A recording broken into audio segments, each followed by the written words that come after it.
I unfortunately just woke up, but I got a cool question last night about how I got into music and like my musical journey, I guess, and I would love to tell you guys about it. When I was 12, I started playing guitar, and we had very close family friends, which include Mike Pinto and like Bargain Music, and they came over once for our birthdays and like played music for us, and I got to talk to Mike Pinto.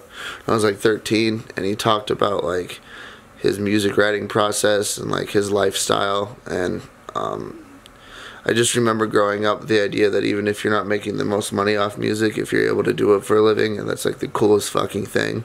So growing up with that mentality, I played guitar for a long time up until I was like 16.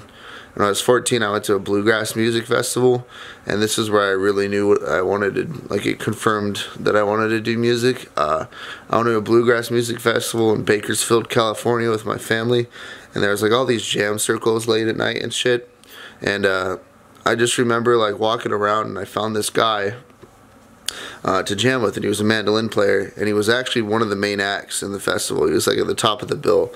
He was like 3 years older than me, and he was like a prodigy at like mandolin and banjo. And for some reason, he befriended me, and like we just went around and like played music for until like 5 a.m. And like that was like that experience was so fucking cool. Oh my god. So since that day, I really started taking it seriously, and I made a YouTube channel, and I tried to do a band and stuff, and that didn't work out, but I made a YouTube channel, and I uploaded a whole bunch of like song covers, and I started getting into audio engineering.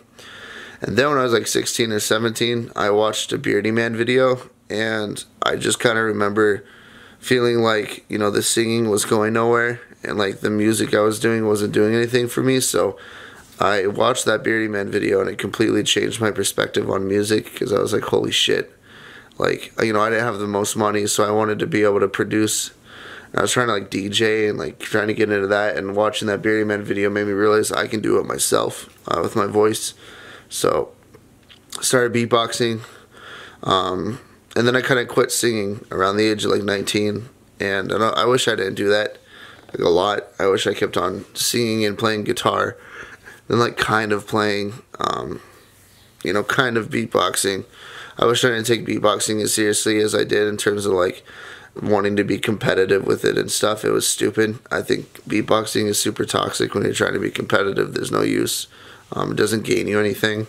I have friends who've won major competitions, and they're in a worse spot than me, so it's like I don't feel like you should main that, but you know, I beatboxed until I was like 22, and I'm 24 now.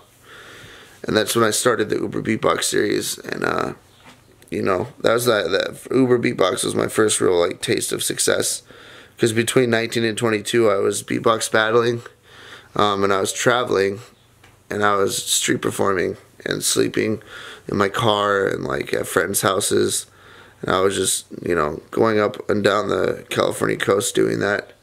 I judged a few battles and stuff, and it was a really fun part of my life, because I realized like that's not what I really want to do, and I needed to get that out. Like I don't really want to do shows and, you know, be like a touring musician and stuff like that. It's just not like my cup of tea. So the YouTube series, mind you, I was working Uber the entire time from like 21 up until I started doing the Uber series.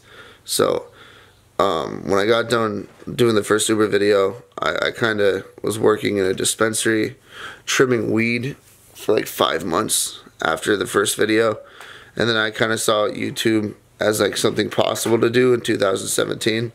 So like January 12th of 2017, I quit my 50-hour-a-week job while I was in school full-time, and I started devoting all my time to YouTube videos and music, you know, as content.